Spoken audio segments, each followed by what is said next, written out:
the future of Japan, and at this point it's shaping up as quite the sad future, sits alone on a stump in a picturesque valley on the southern island of Shikoku. It's a scarecrow. Not the skinny broomstick scarecrows populating backyard gardens across America.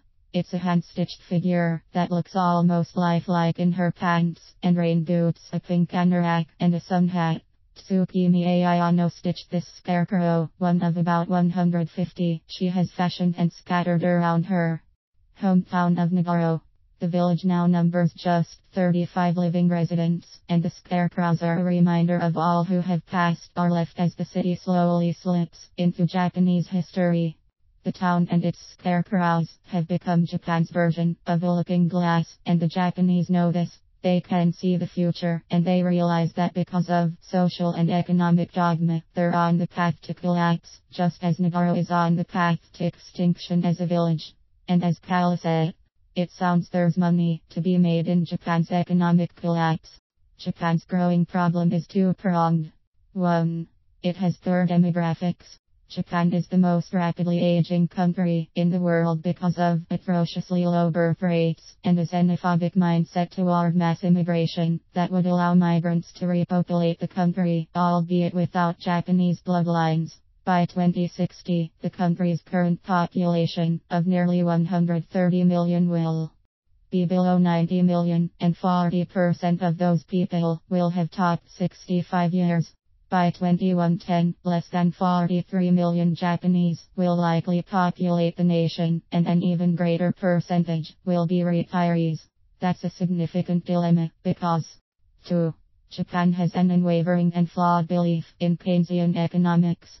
Keynesianism is the oxymoronic belief that a country can, through the government, tax, spend, devalue the currency, and inflate its way to prosperity.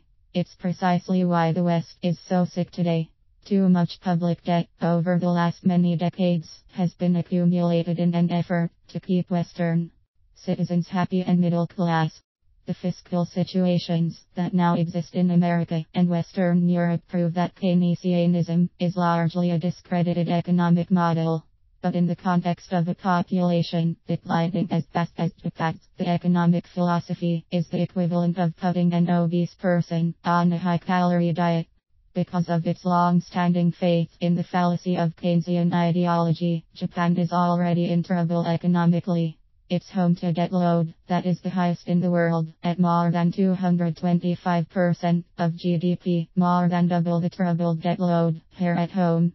Consider what happens to a population that is A, shrinking while B, additional debts are piled on to stimulate the economy, which is exactly what Japan is doing with its last gasp economic policies. The fewer and fewer Japanese will be less and less able to support the economic growth, and the taxes needed to repay the larger and larger governmental debts. And that's especially true when you consider how many of those people are retirees, no longer generating a paycheck or spending to the degree that younger workers do.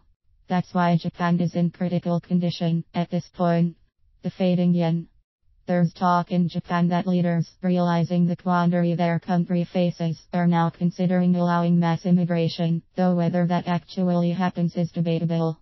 But even that won't save the country from the gaping fiscal problems it now has because of decades of Keynesian ideology.